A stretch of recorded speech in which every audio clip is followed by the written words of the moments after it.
પાસે લઈ આવ્યા અને સુવડાવીને કહ્યું કે માતાજીની પ્રાર્થના કરો કે તમારું બીજું બાળક નિશા જેવું ન આવે. મને નવાઈ લાગી. નિશા એકદમ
લાગ્યું કે આ છોકરાઓ મારી સાથે જબરદસ્તી કરી રહ્યા છે, એટલે તેમને મને તેમનાથી બચાવી લીધી અને પોતાની સાથે લઈ ગયા.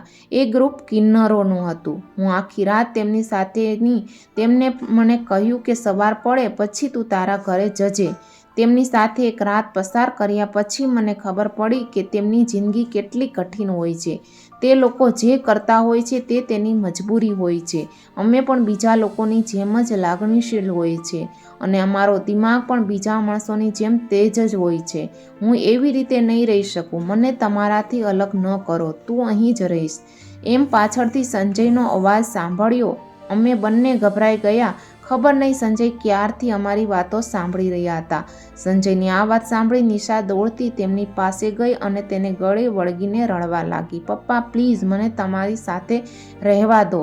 સંજય પણ નિશાને ખૂબ જ પ્રેમ કરતા હતા અને પોતાની દીકરીની જેમ જ તેને ઉછેરી હતી. તેથી તેમને કહ્યું કે તું ક્યાંય નહીં જાય. નિશાએ પોતાનું સોશિયલ મીડિયા એકાઉન્ટ ડિલીટ કરી નાખ્યું. પછી મેં અને સંજયે નક્કી કર્યું કે અમે નિશાને ખૂબ જ ભણાવીશું.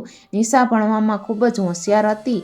અમે તેને પૂરતી હૂંફ આપતા ઘણી વખત સમાજ અને લોકોને સાંભળી તે હતાશ થઈ જતી હતી. હું ને સંજય તેને હિંમત આપતા કે અમે હંમેશા તારી સાથે જ છીએ, તો તું ચિંતા ના કર. આજે મારી નિશા એક પ્રખ્યાત ડૉક્ટર છે અને એના હાથમાં જાણે કે જાદુ છે. તેની પાસે જે પણ દર્દી આવે છે તે સારા થઈ જાય છે અને હસતા હસતા પોતાના ઘરે જાય છે. હવે બંને ભાઈ બહેનને ભેગા મળીને એક NGO ચાલુ કર્યું છે, જેમાં તેઓ કિન્નર બાળકોના શિક્ષણ અને તેમના વિકાસ માટે કાર્યો કરે છે. મને મારી નિશા પર ગર્વ છે. વિડીયો સારો લાગ્યો હોય તો લાઈક કરી દેજો અને મિત્રો સાથે જરૂરથી શેર કરજો.